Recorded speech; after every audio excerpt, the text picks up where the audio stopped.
Hindi TV के हृदय पटल पर आपका स्वागत है। आप देख रहे हैं कोरोना सीरीज। कोरोना वायरस के इस वैश्विक महामारी के दौर में कोरोना वायरस से मुक्त भविष्य देखने की आस में हम अपने घरों में कैद बैठे हैं। महामारी के इस दौर में दुनिया भर में एक दुखद माहौल है। इसी दरमियान एक शब्द बड़ा जोर पकड़ रहा है। शब्द क्या है? कोरोना मुक्त राज्य। और हो भी क्यों ना, इसी मुक्ति के आस में तो हम अपने घरों में कैद बैठे हैं।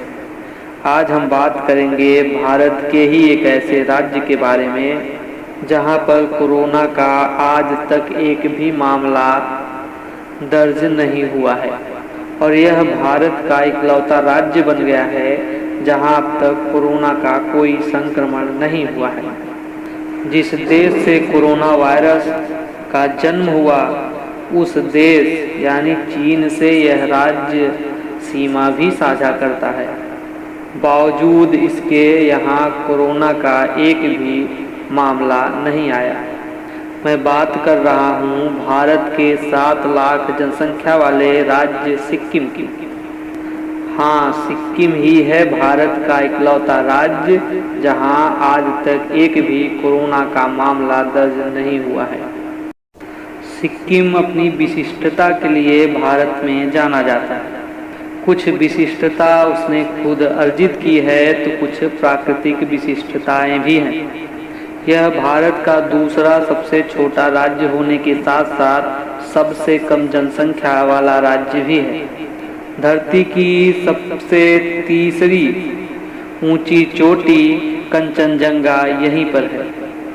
विषमताएं और पहाड़ी क्षेत्र होने के बावजूद यहाँ खेती का कार्य भी प्रमुखतः किया जाता है, और यह राज्य भारत का इकलौता 100% जैविक खेती करने वाला राज्य भी है। भारत के पूर्वोत्तर में स्थित यह राज्य अपनी प्राकृतिक सौंदर्यता के लिए पहचाना जाता है।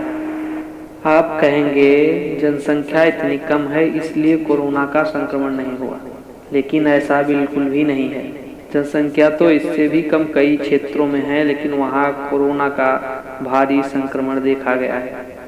इसने अपनी पूर्व तैयारी और प्रतिबद्धताओं से इस संकट पे रोक लगाई है।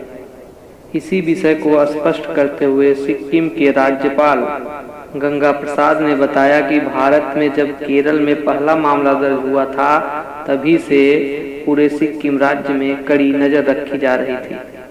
चीन में पढ़ाई कर रहे यहाँ के लोगों को जनवरी माह में ही बुला लिया गया था और उन्हें सेल्फ क्वारंटाइन होने के लिए कहा गया था, और बाद में उनकी जांच भी करवाई गई, लेकिन रिजल्ट निगेटिव रहा। अपनी तैयारियों को लेकर उन्होंने बताया कि 5 मार्च को ही विदेशी पर्यटकों पर रोक लगा दी गई थी, और भारत में जनता कर्फ्यू लगने से पहले ही 17 मार्च को पूरे राज्य को लॉकडाउन कर दिया गया था और सारी सीमाएं सील कर दी गई थी। और अब सिक्किम राज्य में अक्टूबर तक पर्यटन पर रोक लगा दिया गया है। लेकिन सब कुछ अच्छा ही नहीं चल रहा है। कोरोना का एक भी संक्रमण नहीं है, अच्छी बात है, लेकिन कम टेस्टिंग का आरोप भी लगा है। अब तक पूरे सिक्किम में महज 81 टेस्टिंग ही किए गए हैं। इसलिए सिक्किम राज्य को अपनी टेस्टिंग क्षमता में वृद्धि करने की जरूरत है ताकि ज़्यादा से ज़्यादा लोगों की जांच की जा सके। लेकिन सिक्किम अपनी सतर्कता से कोरोना मुक्त होने का संदेश दिया है। अन्य राज्यों को भी सिक्किम से सीखना चाहिए। मेरा ये प्रयास आपको कैसा लगा कमेंट करके बताएं। अभी तक अगर आपने मेरे चैनल को सब्सक्राइब नहीं किया है तो कृपया चैनल को सब्सक्राइब करें। अपना बहुमूल्य समय देने के लिए शुक्रिया।